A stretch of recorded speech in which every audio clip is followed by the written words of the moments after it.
నమస్కారం PCN వార్తలకు స్వాగతం. వార్తల్లోని ముఖ్యాంశాలు.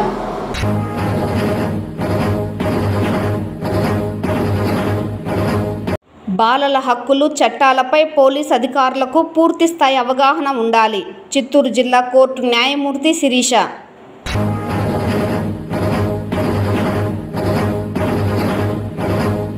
అబద్ధపు హామీలు, మోసపూరిత వాగ్దానాలతోనే కూటమి ప్రభుత్వం అధికారంలోకి వచ్చి ప్రజలను వంచన చేస్తోంది. బాబు షూరిటీ మోసం గ్యారంటీ కార్యక్రమంలో వైసీపీ చిత్తూరు నియోజకవర్గ కన్వీనర్ విజయానందరెడ్డి ఆగ్రహం. వార్తల్లోని వివరాలు. బాలల హక్కులు, బాల నేరస్తులకు వర్తించే చట్టాలు, వారి సంరక్షణకు తీసుకునే చర్యలపై పూర్తి అవగాహన కలిగి ఉండాలని చిత్తూరు జిల్లా కోర్టు న్యాయమూర్తి శిరీష పేర్కొన్నారు. చిత్తూరు జిల్లా న్యాయ సేవాధికార సంస్థ ఆధ్వర్యంలో పోలీస్ అధికారులు, బాలల సంక్షేమ శాఖ అధికారులు, బాలల పోలీస్ అధికారులకు చట్టాలు, వాటి అమలు పట్ల అవగాహన కార్యక్రమం నిర్వహించారు. ఈ సందర్భంగా న్యాయమూర్తి శిరీష మాట్లాడుతూ, బాలలు నేరాలకు పాల్పడితే 4 నెలల్లో పూర్తి నివేదిక సిద్ధం చేయాలన్నారు. చట్టంతో విభేదించిన వారిని ఎటువంటి పరిస్థితుల్లోనూ జైలుకు పంపరాదని, పరిశీలన గృహాలలో ఉంచి పర్యవేక్షించాలని సూచించారు. బాల నేరస్తుల హక్కులకు భంగం కలగకుండా వారి ఆరోగ్య సంరక్షణ పట్ల అప్రమత్తంగా ఉండాలని సూచించారు. ఎక్సైజ్ యాక్ట్ 8 years బాలుడు చేశాడంటే అది మనం హీనస్ కిందకి తీసుకోం, సీరియస్ కిందకే తీసుకుంటాం. ఇంకా ఒకవేళ 10 years పనిష్మెంట్ ఉన్నా అది సీరియస్ కిందకే తీసుకోవాలి. హీనస్ కేసు అవ్వదని శిల్పా మిట్టల్ కేసులో చెప్పారు మనకి. ఈ ప్రిలిమినరీ అసెస్మెంట్ 3 నెలల్లో కంప్లీట్ చేయాలి. బాలుడు అడల్ట్ గా ట్రయల్ చేసి గిల్టీ అని ప్రూవ్ అయితే అతన్ని 21 ఏళ్ళు వచ్చే వరకు ప్లేస్ ఆఫ్ సేఫ్టీలో ఉంచి ఆ తర్వాత రిమైనింగ్ సెంటెన్స్ జైల్లో ఉంచాలి. ఈ చట్టం కింద డెత్, లైఫ్ ఇంప్రిజన్మెంట్ ఇవ్వకూడదు. ఫైనల్ ఆర్డర్స్ అని సెక్షన్ 18 కింద ఇస్తాము. ఇందులో అడ్వైస్ కానీ, అడ్మానిషన్ కానీ, కౌన్సిలింగ్ కానీ, గ్రూప్ కౌన్సిలింగ్ కానీ, కమ్యూనిటీ సర్వీస్ కానీ, ఇంకా ఫైన్ కానీ, లేకపోతే పర్సనల్ బాండ్తో వదిలేయడం కానీ, లేకపోతే ప్రొబేషన్ ఆఫీసర్ సమక్షంలో అతన్ని కొన్ని రోజులు పెట్టేలాగా ఈ ఫైనల్ ఆర్డర్స్ ఇవ్వచ్చు. ఏ శిక్షకైనా అతనికి గిల్టీ అని ప్రూవ్ అయినప్పుడు అది మాక్సిమం 3 years మాత్రమే స్పెషల్ హోమ్ లో పెడతాము. విషయం మాత్రమే చెప్తాను. సోషల్ ఇన్వెస్టిగేషన్ రిపోర్ట్ అది ఎలా చేయాలి, ఎందుకు చేయాలి, ఎవరు చేయాలి, ఇది మాత్రం చెప్తాను. అంటే నా హెల్త్ ఇష్యూ వల్ల నాకు కొంచెం థ్రోట్ ప్రాబ్లం ఉంది, అందువల్ల కొంచెం అడ్జస్ట్ చేసుకుంటాను. నేను చెక్ చేయడమే సోషల్ ఇన్వెస్టిగేషన్ రిపోర్ట్. ఒక వ్యక్తి యొక్క ఒక CCL చైల్డ్ ఇన్ కాన్ఫ్లిక్ట్ అనే అబ్బాయి యొక్క అమ్మాయి యొక్క వాళ్ళ ఆర్థిక పరిస్థితి ఏమి, వాళ్ళ సోషల్ బ్యాక్గ్రౌండ్ ఏమి, ఫ్యామిలీ బ్యాక్గ్రౌండ్ ఏమి, హెల్త్ బ్యాక్గ్రౌండ్ ఏమి, వాళ్ళకి సంబంధించిన ఇతర విషయాలు ఏమి, వాళ్ళ హ్యాబిట్స్ ఏమి, వాళ్ళ ఫ్రెండ్షిప్ ఎలా ఉంటుంది, వాళ్ళు వెళ్ళే సరౌండింగ్స్ ఎలా ఉన్నాయి, వాళ్ళ నైబర్స్ ఎలా ఉన్నారు, ఇలాంటివన్నీ గ్యాదర్ చేయడము, at the same time address gather చేయడము దీని యొక్క పర్పస్. ఈ SAT అనేది మన డిపార్ట్మెంట్కు JJBకి ఇవ్వడం వల్ల అది హెల్ప్ఫుల్గా అవుతుంది. అంటే ఒక చైల్డ్ కండిషన్ తెలియడము, అతని బ్యాక్గ్రౌండ్ తెలియడం వల్ల నెక్స్ట్ స్టెప్ పోలీస్ వాళ్ళు కానీ, జూనియర్ జస్టిస్ బోర్డు కానీ తీసుకోవడానికి కానీ, అతన్ని మార్చడానికి కానీ, రిహాబిలిటేషన్ చేయడానికి కానీ, అతనికి ఏమైనా సర్వీస్ ప్రొవైడ్ చేయడం కానీ, లేదంటే అతనికి ఏమైనా అకామిడేషన్ కల్పించడం కానీ, జాబ్ ఇప్పించడం కానీ, ఇలాంటి ఏమైనా చేయడానికి అతని బ్యాక్గ్రౌండ్ తెలియడానికి ఇది ఎవరు చేస్తారు అని అంటే పోలీస్ డిపార్ట్మెంట్ చేయాలి. At the same time help of the voluntary organisations కానీ, NGOs కానీ, వాళ్ళ ద్వారా వాళ్ళ హెల్ప్ పోలీస్ వాళ్ళు ఈ డిపార్ట్మెంట్లో చేసుకొని ఈ రిపోర్ట్ను సబ్మిట్ చేయాలి. ఎప్పుడు సబ్మిట్ చేయాలి? Within 15 days. అంటే ఎప్పుడైతే ఫస్ట్ అపీరెన్స్లో అరెస్ట్ చేసిన 15 రోజుల్లో కూడా ఈ సోషల్ ఇన్వెస్టిగేషన్ రిపోర్టు కోర్టుకు ఇవ్వాలి. ఈ సోషల్ ఇన్వెస్టిగేషన్ రిపోర్టుకు సోషల్ బ్యాక్గ్రౌండ్ రిపోర్టుకు తేడా ఉంటుంది. సోషల్ బ్యాక్గ్రౌండ్ రిపోర్ట్ ఎవరైనా చేయొచ్చు. అది ఉద్యోగం పర్పస్ కావచ్చు, లేకపోతే ఒక వ్యక్తి యొక్క సైకలాజికల్ ఇది కావచ్చు, మరి ఏ విషయానికి కానీ బ్యాక్గ్రౌండ్ అని చెక్ చేస్తారు. అది ఎవరైనా చేయొచ్చు. వాళ్ళ ఆర్గనైజేషన్స్ కావచ్చు, ఇండివిజువల్ పర్సన్స్ కావచ్చు, జాబ్ ఇచ్చేవారు కావచ్చు, ఎవరైనా చేయొచ్చు. కూటమి ప్రభుత్వం ఇచ్చిన హామీలను నెరవేర్చకుండా ప్రజలను నయవంచన చేస్తోన్నదని వైఎస్ఆర్సీపీ చిత్తూరు నియోజకవర్గ కన్వీనర్ ఎంసీ విజయానందరెడ్డి తెలిపారు. శనివారం చిత్తూరు నగరంలోని 44వ డివిజన్లో రీకాల్ చంద్రబాబు మేనిఫెస్టోను గుర్తుకు తెస్తూ కార్యక్రమాన్ని వార్డు ఇన్ఛార్జ్ అల్తాఫ్ ఆధ్వర్యంలో నిర్వహించారు. ఈ సందర్భంగా ఎంసీ విజయానందరెడ్డి మాట్లాడుతూ ముఖ్యమంత్రి చంద్రబాబు నాయుడు ఎన్నికలలో ఇచ్చిన హామీలను ఏ ఒక్కటి నెరవేర్చలేదని, ముఖ్యంగా తల్లికి వందనం అర్హులైన వారికి ఇవ్వలేదని, నిరుద్యోగ భృతి, ఉచిత గ్యాస్ సిలిండర్, 18 సంవత్సరాలు నిండిన ప్రతి మహిళకు ఆడబిడ్డ నిధి కింద సంవత్సరానికి 18,000 రూపాయలు ఇస్తామని మోసం చేశారన్నారు. అలాగే రైతు భరోసా, ఆరోగ్యశ్రీ వంటి పథకాలకు నిధులు ఇవ్వకుండా పేద ప్రజలను మోసం చేస్తోందన్నారు. ఈ హామీలను తెలుసుకొని కూటమి నాయకులను ప్రజలు నిలదీయాలని పిలుపునిచ్చారు. తాము ప్రజల పక్షాన ప్రజా సంక్షేమం కోసమే పోరాటాలకు సన్నద్ధం అవుతున్నామని వెల్లడించారు. వైసీపీ నాయకులు అల్తాఫ్ మాట్లాడుతూ నియోజకవర్గ ఇన్ఛార్జ్ విజయానందరెడ్డి గత వైఎస్ఆర్సీపీ ప్రభుత్వంలో ప్రజలకు ఎన్నో సేవలు చేశారని, ముఖ్యంగా చిత్తూరు ప్రజలకు వ్యాపారాలు చేసుకోవడానికి గేట్ ఫీజులు చెల్లించారన్నారు. అదేవిధంగా పాఠశాలలకు కావలసినటువంటి అనేక సౌకర్యాలతో పాటు ఉచితంగా పుస్తకాలు, బ్యాగులు అందించారన్నారు. ముఖ్యంగా నీవా నదిలో వరదలు వచ్చినప్పుడు నిత్యావసర సరుకులతో పాటు అన్ని రకాల సౌకర్యాలు కల్పించారన్నారు.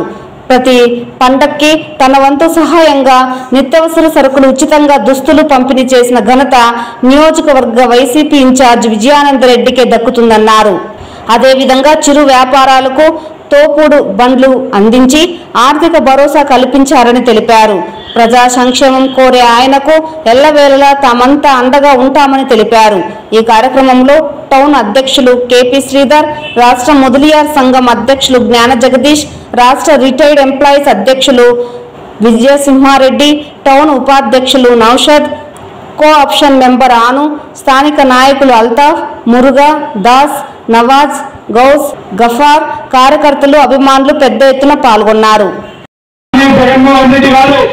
45 సంవత్సరాలు నిండిన బీసీ, దళిత, మైనారిటీ మహిళలందరికీ కూడా చేయూత అనే పథకం ద్వారా 18,750 రూపాయలు ప్రతి సంవత్సరం అందించినారు. అవునా కదా?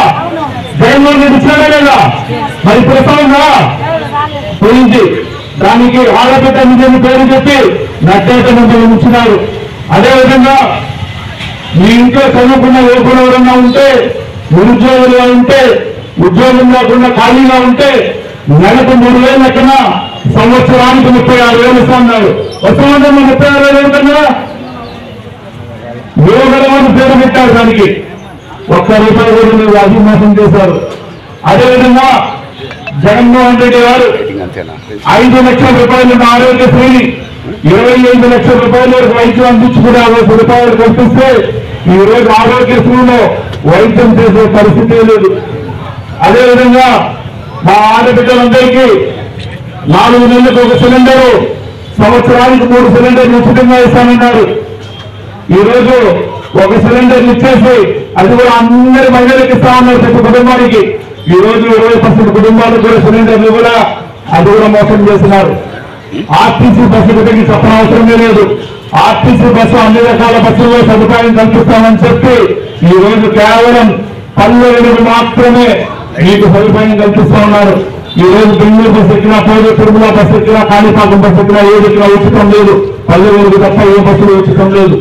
ఇట్లా అనేక రకాల హామీలు ఇచ్చి మిమ్మల్ని ఎంతెంత మోసం చేశారో ఈ మోసాన్ని మీరు గ్రహించి ఆ నాయకులు వచ్చినప్పుడు మమ్మల్ని ఈ విధంగా మీరు మోసం చేశారు, ఈ మోసం చేసిన డబ్బులు ఎప్పుడు ఇస్తారని నిలదీయవలసిన బాధ్యత మీ మీద ఉందని గుర్తు చేయడానికి ఈ కార్యక్రమాన్ని ఇక్కడ నిర్వహించడం జరిగింది. అదేవిధంగా రైతులకు గిట్టుబాటు ధర లేదు. రైతులు పండించిన పంటలన్నీ సర్వనాశనం అయిపోయి రైతు కన్నీరు పెట్టుకున్న పరిస్థితి అయిపోయింది. అదేవిధంగా రైతు భరోసాని అన్నదాత సుఖీభవ అని పేరు పెట్టి అన్నదాత సుఖీభవ అని కూడా 1 సంవత్సరం రోజులు పూర్తిగా ఎగ్గొట్టడం జరిగింది. ఇట్లా చెప్పుకుంటా పోతే చంద్రబాబు నాయుడు గారు 143 హామీలు ఇచ్చారు. ఈ 143 హామీలు కూడా ఈ ఒక పోస్టర్ చూపిస్తాము, దీంట్లో ఉంటారు. మీ ఇళ్ళకెళ్ళి స్మార్ట్ ఫోన్ లో డౌన్లోడ్ చేసుకోమంటే చూసుకున్నారంటే ఎన్ని హామీలు నెరవేర్చారు, ఎంత మోసం చేశారనేది కూడా మీరు గ్రహించచ్చు. దాంట్లో మీరెంత మోసపోయారో ఆ నాయకులు వచ్చినప్పుడు మోసపోయినవన్నీ మీరు నిలదీసి వాళ్ళని అడగాల్సిన బాధ్యత మీ మీద ఉందని కూడా మీకు తెలియజేసుకుంటూ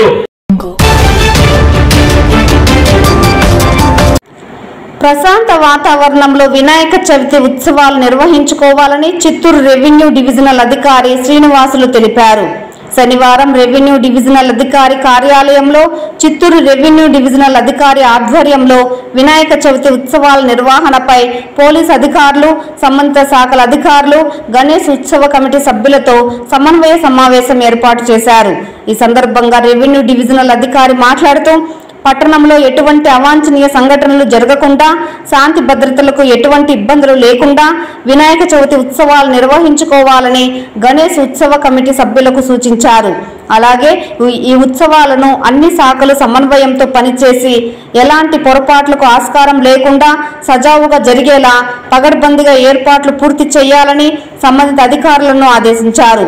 వినాయక విగ్రహాల నిమజ్జనం కట్టమంచు చెరువు నందు మాత్రమే చేయవలసి ఉంటుందని, చెరువు వద్ద సరిపడ బ్యారికేడ్లు, ఫోకస్ లైట్లు ఏర్పాటు చేయవలసినదిగా, భక్తులకు త్రాగునీరు సదుపాయాలు కల్పించాలని సంబంధిత అధికారులను ఆదేశించారు. పెద్ద క్రేన్లను ఏర్పాటు చేయాలని, ఎటువంటి అవాంఛనీయ సంఘటనలు జరగకుండా పటిష్ట బందోబస్తు ఏర్పాటు చేయాలని సూచించారు. ప్రజలందరూ ఎంతో సంతోషంగా వినాయక చవితి జరుపుకోవాలని తెలిపారు. ఈ సందర్భంగా డీఎస్పీ మాట్లాడుతూ గత సంవత్సరం వినాయకుని ఉత్సవాలు ప్రశాంతంగా జరిగిందని, అలాగే ఈసారి కూడా ఏ చిన్న సంఘటన కూడా జరగకుండా ఉత్సవాలను విజయవంతం చేయాలన్నారు. నిమజ్జనం మార్గంలో కరెంటు వైర్లు, కేబుల్ వైర్లు అడ్డు రాకుండా ఏపీ, ఎస్పీ, డీసీఎల్ అధికారులను చర్యలు తీసుకోవాలన్నారు. వినాయకుని ఉత్సవాలలో తీసుకోవాల్సిన జాగ్రత్తలు, చేయవలసిన ఏర్పాట్లు నిమజ్జనం సందర్భంగా 3వ రోజు, 5వ రోజు, 9వ రోజు మరియు 11వ రోజులలో విగ్రహాలను నీటిలో నిమజ్జనం చేసేటప్పుడు పాటించాల్సిన భద్రతా చర్యలు తదితర అంశాలపై సంబంధిత అధికారులతో గణేష్ ఉత్సవ కమిటీ సభ్యులతో చర్చించారు. ఈ సమావేశంలో 1 town CI Maheshwar, 2 town CI Nettikantaiah, additional DM and HO Venkataprasad, అగ్నిమాపక శాఖ అధికారి కరుణాకర్, ఏపీఎస్ఆర్టీసీ అధికారి Roopasri, AP SP DCL deputy EE AVSS Prasad, municipal health officer Lokesh, police అధికారులు, కమిటీ సభ్యులు రామభద్ర, హరి, జయచంద్ర, తోటపాలెం వెంకటేష్, సునీల్, గోకుల్ యాదవ్, మధు, చైత్రేష్, జ్యోతి తదితరులు పాల్గొన్నారు.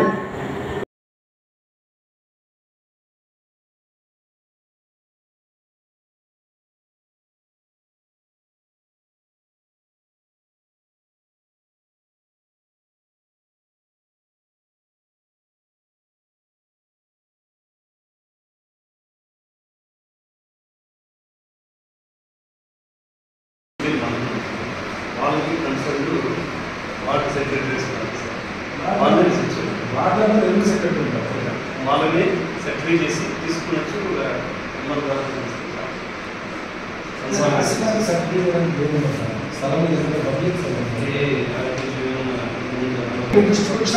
ఫైర్ అంటే ఫైర్ జాగ్రత్త చేసేవాళ్ళు, మున్సిపల్ అడ్మినిస్ట్రేషన్ ఏమంటే శానిటేషన్, ఎలక్ట్రిసిటీ అంటే పవర్ కనెక్షన్ తీసుకుంటారు.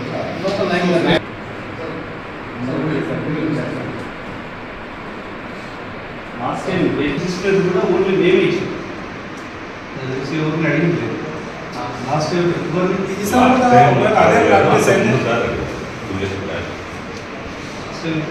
అప్పుడే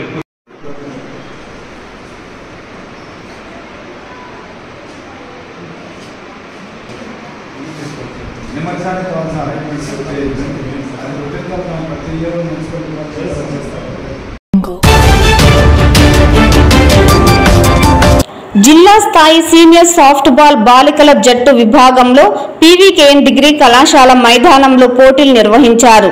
ఈ పోటీలలో ఉమ్మడి చిత్తూరు జిల్లా నుండి వివిధ పాఠశాలల నుండి, కళాశాలల నుండి 120 మంది క్రీడాకారులు పాల్గొన్నారు. వీరిలో భూమిక, చందన, తేజ, హేమావతి, రోజా, యువశ్రీ, వర్షిణి, రూప, చంద్రిక, మౌనిక, తేజశ్రీ, నిరోష, సువర్ణ, పద్మావతి, అక్షిత, భవ్యశ్రీ జిల్లా టీంకు ఎంపికయ్యారు. ఈ పోటీలలో సెలెక్ట్ అయినటువంటి క్రీడాకారులు ఈ నెల 30-31వ తేదీన పల్నాడు జిల్లా సత్తెనపల్లి లయోలా ఇంజనీరింగ్ కళాశాలలో జరిగేటువంటి రాష్ట్ర స్థాయి పోటీలలో పాల్గొనడం జరుగుతుందని softball association organising secretary Ramesh తెలిపారు. ఈ కార్యక్రమంలో ముఖ్య అతిథిగా చిత్తూరు నగర 40-41వ డివిజన్ యూనిట్ ఇన్ఛార్జ్ చందు ముఖ్య అతిథిగా పాల్గొన్నారు.